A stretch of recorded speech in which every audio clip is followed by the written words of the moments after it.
welcome back. You're watching Kia's Luxe Life. I'm Lanisha Kia, where I bring you all things fun, beauty, luxury, and lifestyle.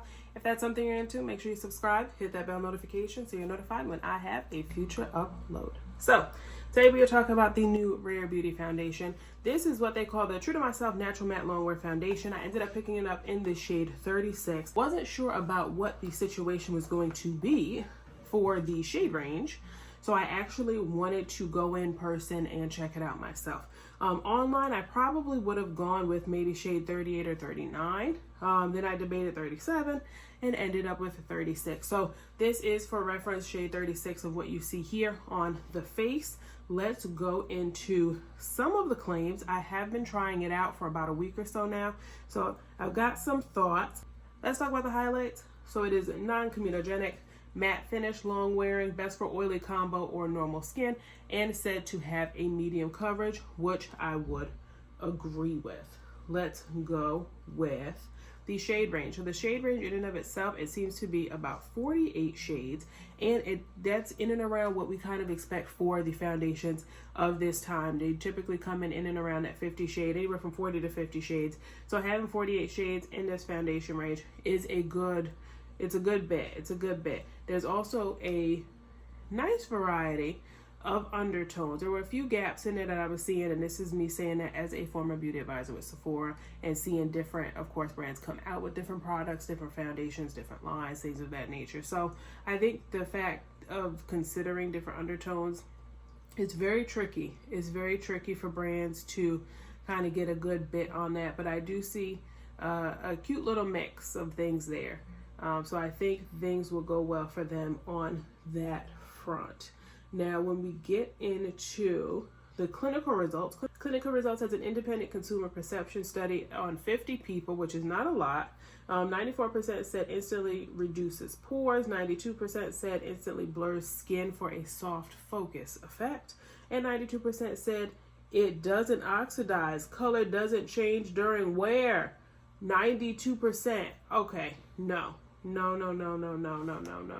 sure I'm reading that right. Let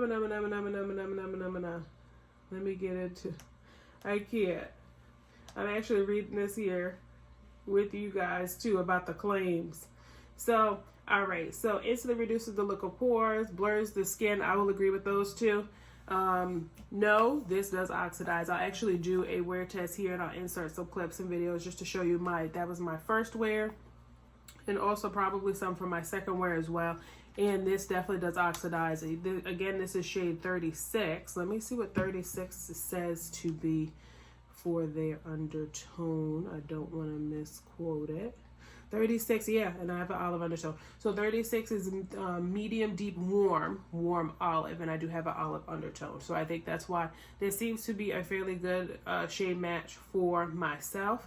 But when I originally put this on, this was in fact orange. This was very, very orange. I did trust the process.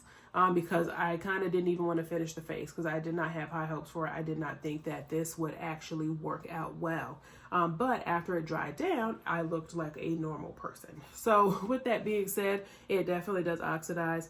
In that situation, I always recommend for clients when I work at Sephora at counter, walk around the store, let it dry down, get a good vibe, for it, and then decide if that's something that you want to go with or if you want to go with a different color.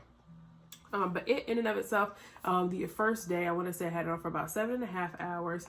Again, it did not break up. It was great. It looked good on the skin. I'll show you, throw in some pictures of both inside and outside, like natural lighting, so you can get a vibe for what that looks like. It does not feel tight on the skin. So if that's something you're concerned about, and maybe that's perhaps a soft matte kind of vibe, I don't know that I can say, matte foundations feeling tight on the skin is something that bothers me. I normally go for a matte foundation. I prefer the matte foundation look.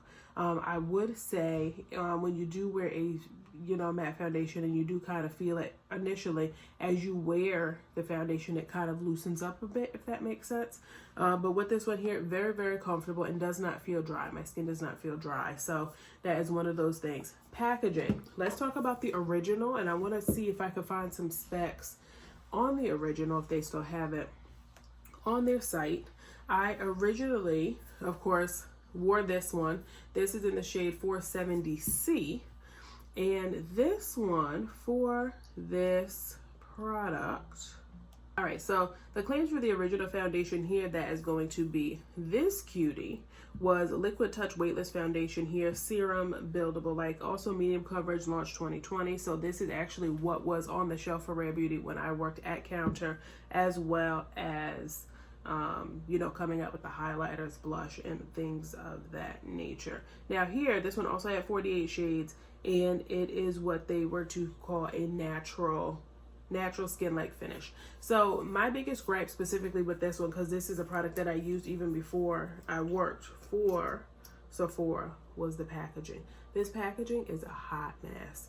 It always was. It was just one of those things, which sucked because I had a great foundation match. It was a great foundation match, but for me, I like to keep things fairly clean. I don't like to do a lot of makeup with the fingers and the touching and all of that. I'm just not really into it. So when I saw that they were coming out with this and they had the lock, I was like, she's listening to the people in the community. And that's really what people want. People want convenience. She kept the hard plastic, which I think is great for travel. A lot of people have issues with their foundation, especially when they're flying, if they have multiple bottles, items. So doing a hard plastic, I think this makes it much more durable. And the lock situation on here works well. So once you have it locked, you cannot, like, it seems to be a well-oiled situation. So I think the only thing of it is, for whatever reason, I kind of wish it just had a lid or a cap or cover, if you will, because even you'll see here, it's locked, it's been locked, but I have like a little bit of foundation here that's just kind of at the end that's peeking out. Is it a nitpick? Yes. But in you know, overall, in all actuality, if I want to keep this locked, so to speak, I don't want anything seeping coming out, and I don't want to feel like I have to put this maybe in something else if it doesn't have a cap, if that makes sense. In this situation, I would probably put this in like a Ziploc bag or put this in something else before I put it in my makeup bag, because I wouldn't want this to get all over other products. So let me know what you think about this particular foundation. So far, so good. Will I wear it? Yes, I think it's a good buy. I think it's something very, very interesting. I think the only piece that kind of gets me, of course, you know, what I mentioned about the packaging and the oxidation.